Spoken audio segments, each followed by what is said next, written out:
Bismillahirrahmanirrahim. Assalamualaikum warahmatullahi wabarakatuh. Perkenalkan, saya Laude Randi Aprimirullah dengan NIM S1A1221105. Saya biasanya dipanggil Randi. Saya juga merupakan salah satu mahasiswa teknik Universitas Kaludeo tahun kedua atau semester ketiga. Dalam video kali ini saya akan membahas tentang sistem rekayasa sipil, di mana video ini bermaksud untuk menyelesaikan tugas sistem rekayasa sipil itu sendiri. Dalam pembahasan kali ini, saya akan membahas di antaranya yaitu mengapa sih sistem rekayasa sipil diperlukan, tantangan dan kompleksitas proyek rekayasa sipil modern, manfaat sistem rekayasa sipil, proses desain dan perencanaan, teknologi terkini dalam rekayasa sipil, keberlanjutan dalam rekayasa sipil, serta tantangan dan solusi yang harus dilakukan. Pertama, itu mengapa sih sistem rekayasa sipil diperlukan? Nah, sistem rekayasa sipil diperlukan karena rekayasa sipil menjadi esensial membangun dan merawat infrastruktur modern. Diperlukan untuk mengatasi kompleksitas proyek konstruksi dan tantangan terkait. Sistem menyediakan kerangka kerja terorganisir, memungkinkan perencanaan dan pelaksanaan proyek dengan efisiensi. Keberhasilan proyek bergantung pada manajemen, desain, dan perencanaan yang efektif tentunya.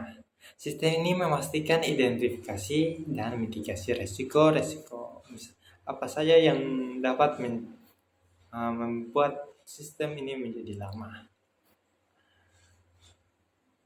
Kepatuhan terhadap standar, keamanan, dan penerapan teknologi terkini seperti Building Information Modeling atau yang disingkat BIM untuk pengelolaan yang lebih baik.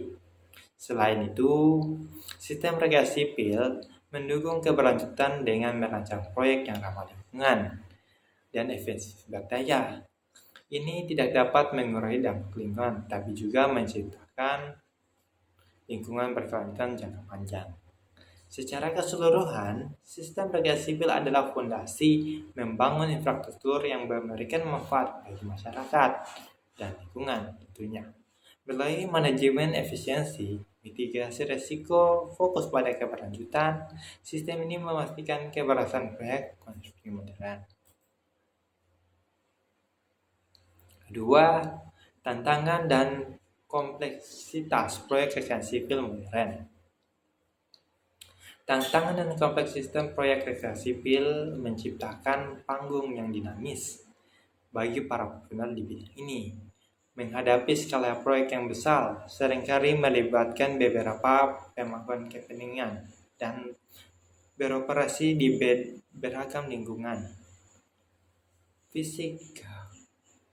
Proyek ini memerlukan manajemen yang teliti untuk memastikan kelancaran pelaksanaan demi mencegah hal-hal yang tidak diinginkan. Tantangan utama melibatkan penanganan risiko yang kompleks, termasuk perubahan desain mendadak yang dimintai oleh sang pembuat desain tentunya, dan kendala lingkungan yang tidak terduga.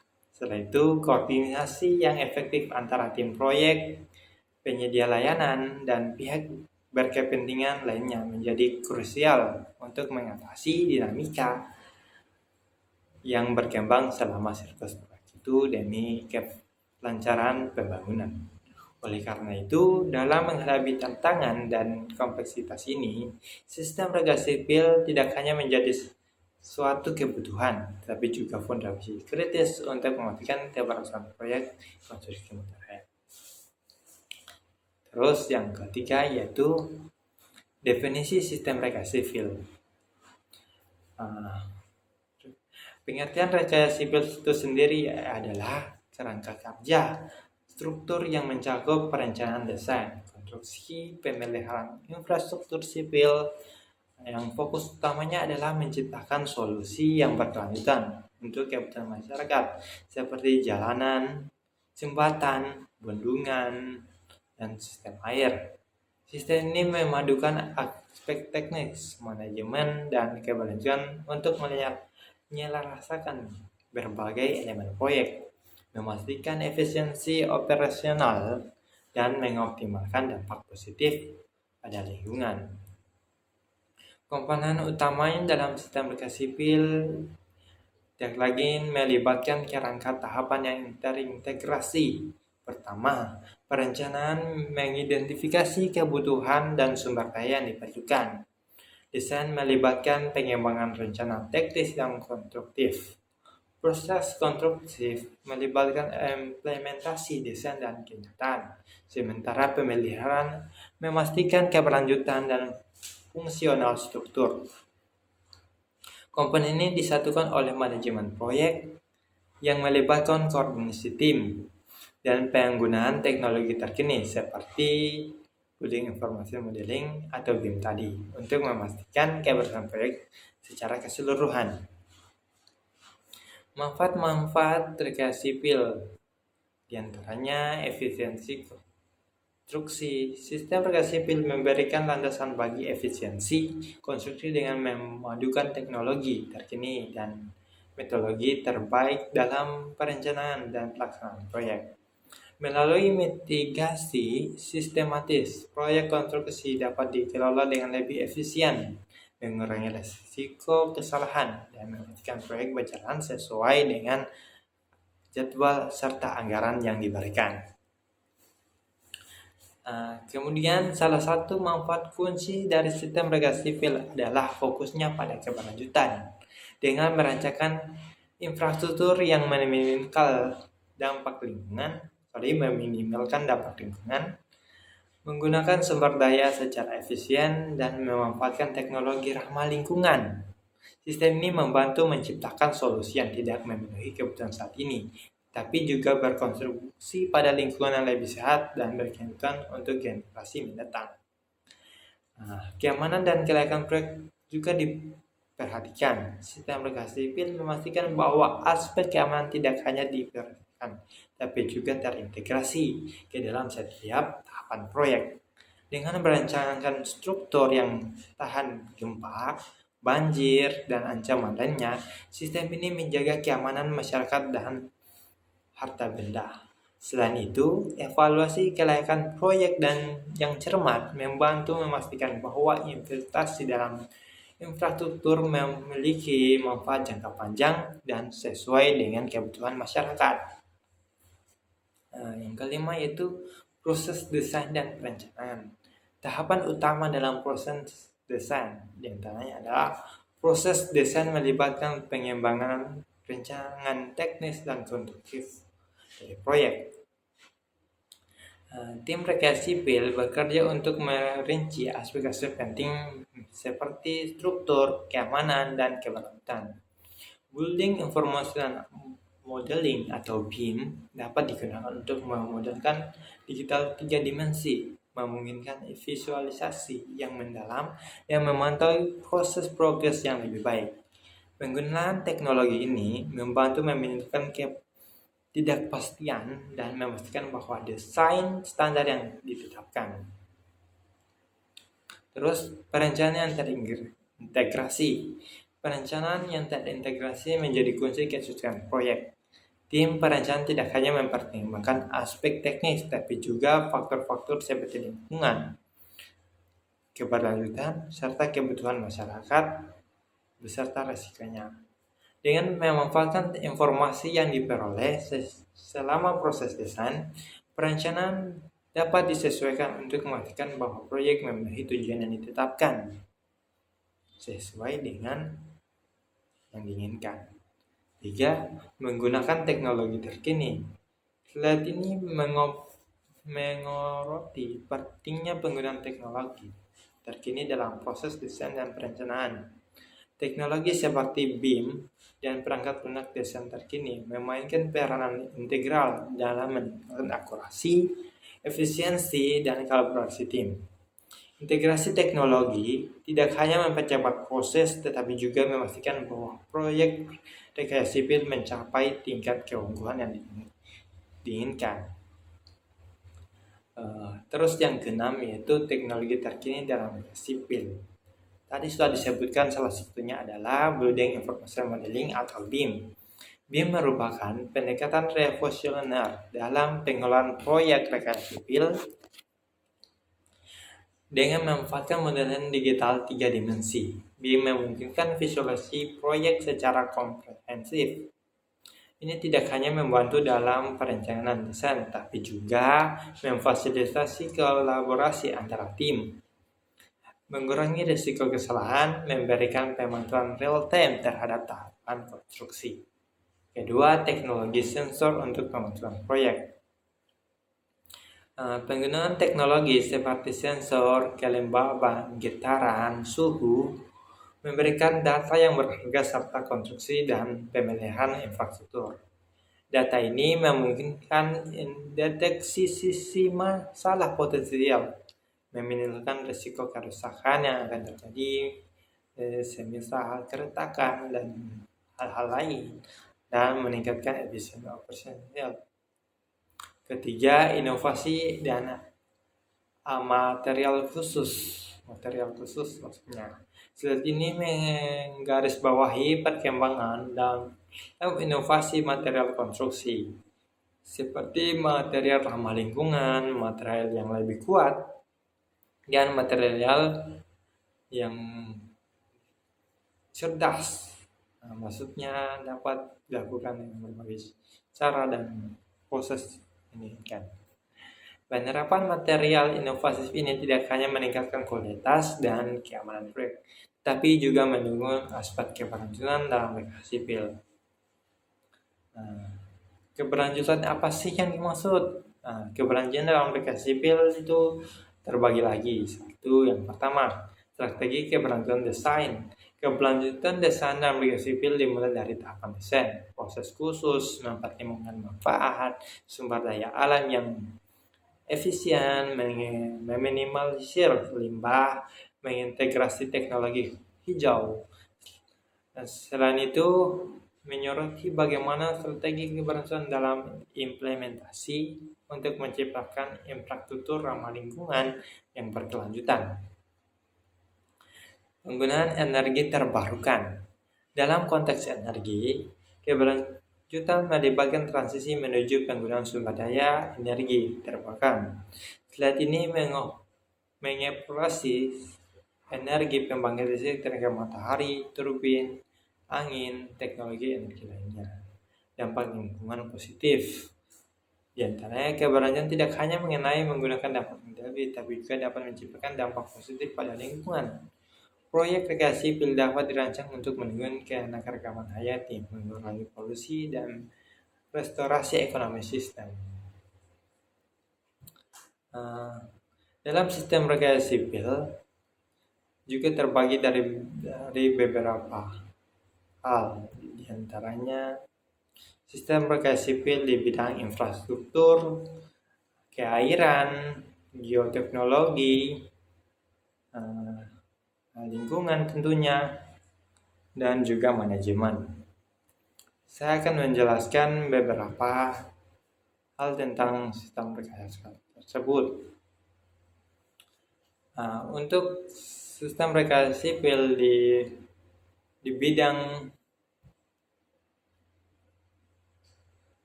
infrastruktur. Oke,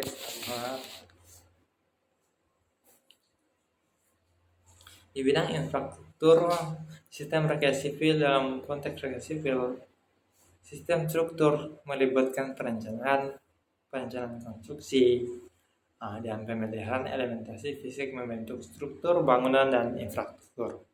Struktur ini bisa berupa bendungan, jembatan, menara, bendung, gedung, dan elemen-elemen lain yang mendukung beban dan memastikan keberlanjutan struktur tersebut. Penjelasan lebih rincinya seperti perencanaan atau planning. Tahap perencanaan melibatkan analisis kebutuhan dan tujuan proyek. Ini termasuk pemahaman terhadap penggunaan struktur, batasan lingkungan, serta pemilihan metode konstruksi yang sesuai.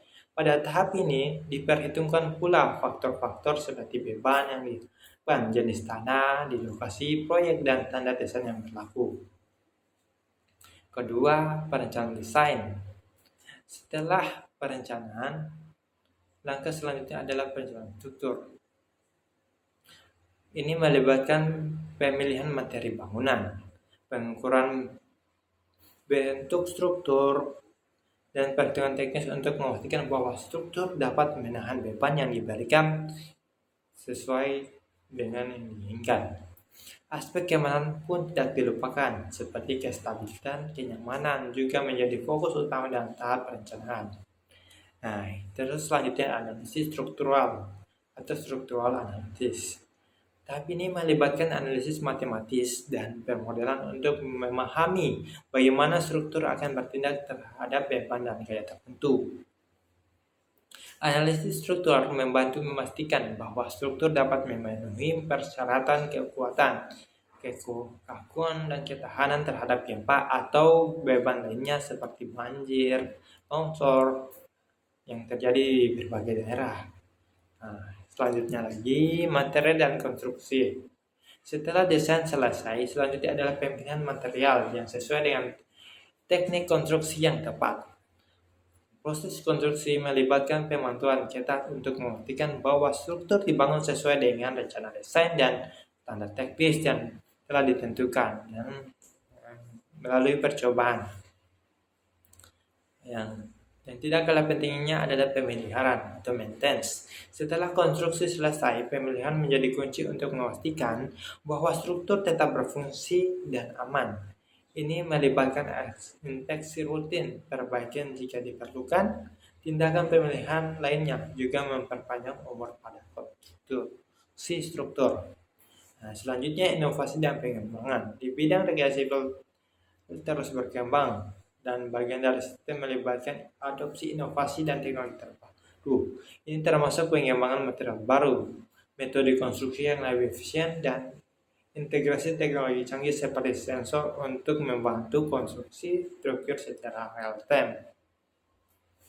Contoh-contoh bangunan yang dibangun berdasarkan teknik struktur yaitu gedung tinggi. Contohnya Menara Burj Khalifa Dubai yang merupakan gedung tertinggi di dunia. Jembatan gantung, contohnya jembatan Golden Gate di San Francisco, US. Tanggul pelabuhan, contohnya tanggul Thames di London, Inggris. Dua, di bidang geoteknik. Sistem rekreasi sipil di bidang geoteknik berkaitan dengan studi pengolahan tanah serta bantuan berbagai elemen dasar untuk mendukung struktur konstruksi. Geoteknik merupakan analisis dan perencanaan fondasi, pemahaman perilaku tanah dan batuan, serta penanganan masalah geoteknis yang muncul untuk selama konstruksi. Berikut adalah penjelasan lebih rinci tentang geoteknik. Penilaian geoteknik. Tahap awal dari sistem geoteknik melibatkan penilaian kondisi geologis di lokasi proyek. Ini mencakup pengamatan data seperti tanah, batuan, kestabilan lereng, tingkat air tanah, kondisi geoteknik lainnya yang memenuhi desain dan konstruksi. Analisis tanah dan batuan. Proses ini melibatkan pengujian laboratorium dan analisis lapangan untuk memahami sifat fisik dan mekanik tanah serta batuan di lokasi proyek. Informasi ini penting untuk memenuhi jenis fondasi yang paling sesuai dengan memahami perilaku tanah selama konstruksi. Perencanaan fondasi. Sistem geoteknik mencakup perencanaan yang kokoh dan aman untuk mendukung struktur di atasnya. Ini melibatkan pemilihan jenis fondasi seperti fondasi dangkal, misalnya fondasi balok atau flat, fondasi dalam, misalnya tiang perancang atau pilar batu. Selanjutnya, analisis kestabilan lereng. Jika proyek melibatkan kontur tanah miring atau lereng, analisis kestabilan lereng menjadi penting, membantu menilai risiko longsor, mengidentifikasi langkah-langkah mitigasi yang diperlukan untuk menjaga kestabilan selama dan setelah konstruksi. Pengolahan air tanah. Sistem geoteknik juga mencakup strategi pengendalian air tanah untuk mencegah masalah terkait air seperti pergerakan tanah dan erupsi. Ini juga melibatkan penggunaan sumur dewatering atau sistem drainase yang efektif. Pemantauan dan pengendalian risiko. Selama konstruksi dilakukan, Sistem geoteknik melibatkan pemantauan yang cermat terhadap perubahan kondisi tanah dan batuan. Jika terjadi perubahan yang signifikan, tindakan korektif dapat diambil untuk meningkatkan resiko geoteknik. Pengembangan teknologi dan inovasi sistem. Seperti di bidang rekayasa sipil lainnya, geoteknik juga mengadopsi teknologi terkini dan plus meningkatkan efisiensi kekurangan dalam analisis tanah, perencanaan fondasi, dan pengembangan geoteknik. Dalam keseluruhan sistem rekayasa sipil di bidang geoteknik memastikan bahwa tanah dan batu lokasi proyek dikelola dengan baik untuk mendukung struktur konstruksi dan mengelola risiko geoteknis yang muncul. Salah satu contoh bangunan yang dibangun berdasarkan geoteknik yaitu bendungan Trigorges di Tiongkok, merupakan bendungan hidroelektrik terbesar di dunia. Selanjutnya di bidang keairan. Sistem rekayasa sipil di bidang keairan mencangkup perancangan dan pengelolaan sistem air yang melibatkan sungai, danau, saluran air, infrastruktur terkait. Fokus utama dari bidang ini adalah memahami dan mengelola air dalam konteks pembangunan dan pengolahan sumber daya air. Berikut adalah penjelasan lebih rinci tentang sistem rekayasa sipil di bidang keairan tentunya. Penanganan sungai dan saluran air. Sistem ini melibatkan perancangan struktur seperti bangunan, tanggul, dan sungai buatan untuk mengendalikan aliran sungai dan saluran air. Tujuan utamanya tentunya untuk mengelola banjir, mengoptimalkan irigasi, dan memastikan keberlanjutan aliran sungai. Pengendalian banjir. Keairan memainkan peran penting dalam pengendalian banjir. Sistem mencakup perancangan dan implementasi struktur pengendalian banjir seperti tanggul dan bendungan. Tadi seperti analisis tanggul untuk memahami perilaku aliran air dan kondisi banjir tentunya. Terus ada irigasi.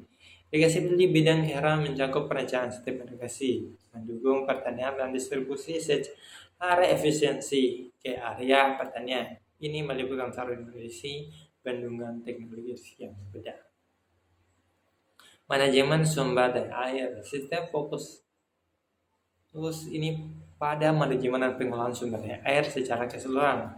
Ini termasuk kemampuan kualitas air, alokasi air, pengembangan strategi untuk menjaga keberlanjutan ekosistem air. Selanjutnya, pembangunan listrik tenaga air. Rekayasa sipil di bidang keairan juga melibatkan perancangan tenaga air. Ini melibatkan pembangunan bendungan dan turbin air yang menghasilkan energi listrik.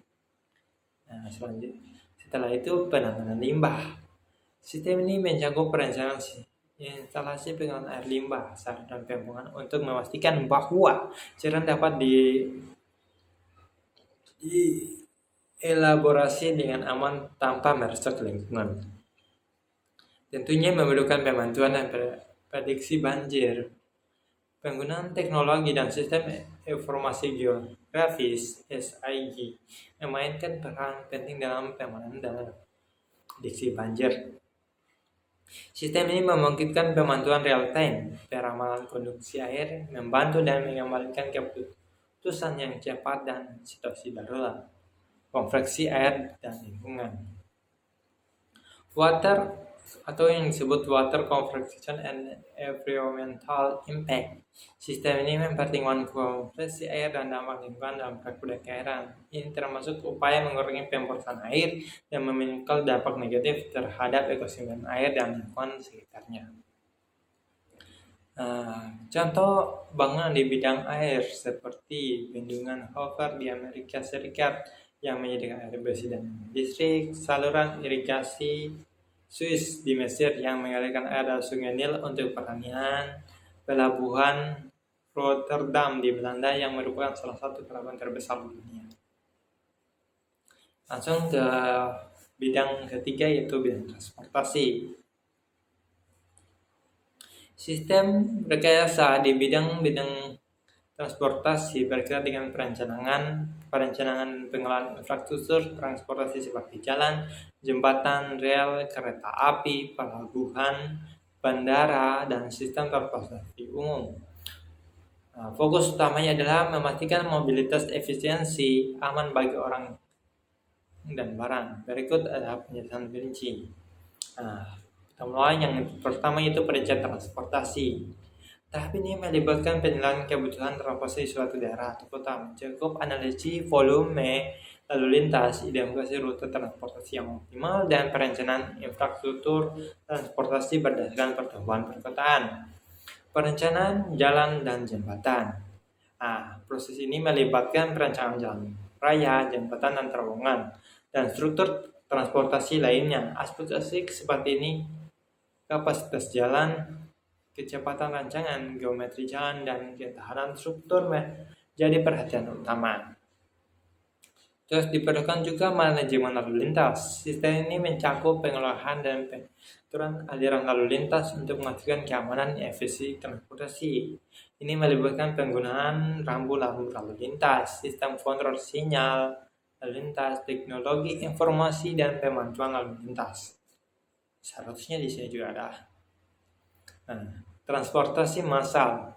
Rekayasa sipil di bidang transportasi mencakup perencanaan penggunaan sistem transportasi massal seperti kereta bawah tanah, tram, dan bus rapid, dan dikendarai yang paling banyak adalah PT. Tujuan utama adalah meningkatkan mobilitas massal dan mengurangi kepadatan lalu lintas. PT bikin macet. Perencanaan dan perencanaan pelabuhan bandara atau Port and Airport Planning and Design. Bagian ini mencakup perencanaan infrastruktur pelabuhan dan bandara, termasuk landasan pacu, terminal penumpang, area parkir. Keamanan dan efisiensi operasional menjadi perhatian utama. Pengelolaan perawatan infrastruktur transportasi. Sistem ini mencakup pemeliharaan dan perawatan rutin infrastruktur transportasi untuk memastikan jalan, jembatan, dan struktur lainnya tetap aman dan dapat digunakan. Penting dicatat, sistem rekayasa sipil ini di bidang transportasi seringkali melibatkan kerjasama dengan pihak terkait, termasuk pemerintah, perusahaan swasta, masyarakat umum, untuk mencapai sistem transportasi yang efisien dan berkelanjutan. Contoh bangun sistem transportasi seperti jalan raya tentunya. Kemudian di bidang lingkungan, sistem rekayasa sipil di bidang lingkungan berkaitan dengan perencanaan dan implementasi pemilihan proyek-proyek yang memperhatikan dampak terhadap lingkungan, sosial, ekonomi, dan ini mencakup upaya untuk melindungi sumber daya alam. Berikut seperti manajemen limbah, pengelolaan sampah, pengelolaan limbah cair, fungsi air tanah, manajemen air hujan, praktis pembuatan tanah, pengelolaan air, manajemen sungai dan danau, pengelolaan tanah, pengelolaan energi terbarukan, dan pembangkit tenaga angin, tenaga matahari, rehabilitasi ekosistem, restorasi lahan basah, restorasi pengabdian alam, pencegahan mitigasi, dan masih banyak lagi. Contoh bangunannya seperti instalasi pengelolaan air bersih Singapura, seperti pabrik pengelolaan air Neowater, atau contoh teknologi mengatur ulang limbah menjadi air bersih dapat digunakan kembali. Dan salah satu lagi yaitu pusat daur ulang. Pusat daur ulang seperti pusat daur ulang TIRU di Prancis, Paris, yang mengelola limbah dan masalah energi sampah. Taman kota juga salah satunya, seperti Taman Hague dan di New York City. Di bidang manajemen, sistem rekayasa sipil di bidang manajemen dapat rekayasa sipil disiplin yang fokus pada perencanaan, pengorganisasian, pengelolaan, dan pengawasan sumber daya, dan kegiatan proyek konstruksi dan infrastruktur dapat mencapai tujuan telah ditetapkan. Manajemen proyek di bidang sipil memastikan bahwa proyek diselesaikan dengan efisien, sesuai dengan efisiensi, tepat waktu, dan dalam batas anggaran yang ditentukan. Berikut adalah prinsip seperti perencanaan proyek. Perencanaan proyek melibatkan penetapan tujuan dan tugas-tugas yang diselesaikan, penjadwalan. Setelah perencanaan tentunya diperlukan pemilihan untuk mengatur tugas proyek, menentukan waktu yang diperlukan untuk setiap tugas, pengorganisasian proyek, Pengawasan melibatkan penentuan struktur organisasi proyek, alokasi tugas dan tim proyek dalam menentukan komunikasi yang efektif di antara pihak terlibat. Nah, selanjutnya adalah pengiriman biaya, manajemen risiko, pemantauan kemajuan, manajemen kontrak, manajemen komunikasi, pengurusan sumber daya manusia, evaluasi proyek itu sendiri. Nah, terus studi kasus dalam sistem rekayasa sipil dengan teknologi terbarukan, yaitu contoh studi kasusnya seperti jembatan Akashi Kakyo di Jepang. Dibangun untuk menghubungkan Pulau Kosu dan Awaji. Jembatan ini memanfaatkan teknologi dan sistem rekayasa sipil tingkat tinggi. Pada tahap desain, sistem rekayasa sipil memastikan bahwa struktur jembatan dapat mengatasi gempa bumi dan angin topan yang sering terjadi di wilayah tersebut. Dengan menerapkan teknologi BIM dan penggunaan material konstruksi inovatif seperti kabel baja tahan korupsi, tim rekayasa dapat memastikan keamanan dan kelanjutan jembatan. Terus yang selanjutnya terakhir yaitu tantangan dan solusi. Tantangan umum dalam proyek sistem rekayasa sipil yaitu identifikasi beberapa tantangan hadapi seperti kompleksitas lingkungan, ketidakpastian dalam perubahan mesin, atau keadaan kendala anggaran. Memberikan pemahaman bahwa proyek rekayasa sipil seringkali dihadapkan pada dinamika yang kompleks dan berubah-ubah dalam bidang ekonomi. Nah, kedua, solusi yang diusulkan. Tinjauan bagaimana sistem rekayasa sipil menyediakan solusi untuk mengatasi tantangan-tantangan tersebut. Ini bisa mencakup implementasi metode manajemen risiko yang cermat, penerapan teknologi terkini untuk memprediksi perubahan desain dan strategi pengelolaan anggaran yang efisien. Nah, teknologi terkini yang disoroti bagaimana penggunaan teknologi seperti BIM atau algoritma prediktif dapat memitigasi risiko dan peningkatan efisien dalam mengatasi tantangan. Interaksi teknologi membutuhkan tim proyek untuk merespons secara cepat terhadap perubahan optimal proses. Nah, itu saja yang dapat saya jelaskan. Jadi kesimpulannya itu pentingnya sistem rekayasa sipil dapat menyatukan berbagai aspek, mulai dari pencegahan hingga pemeliharaan. Sistem ini membuktikan integral dalam menghadapi kompleksitas proyek secara sipil. Teknologi terkini seperti BIM, sensor, dan inovasi material memainkan peran kunci dalam meningkatkan efisiensi, keamanan, dan keberlangsungan proyek. Keberlangsungan bukan hanya tujuan, tetapi juga landasan yang dipegang kuat dalam rekayasa sipil modern. Proyek harus direncanakan dan diimplementasikan secara mempertimbangkan dampak lingkungan dan negatif. Thank you untuk videonya, tolong di like agar dapat memenuhi tugas mata kuliah ini. Jangan lupa like ya. Thank you.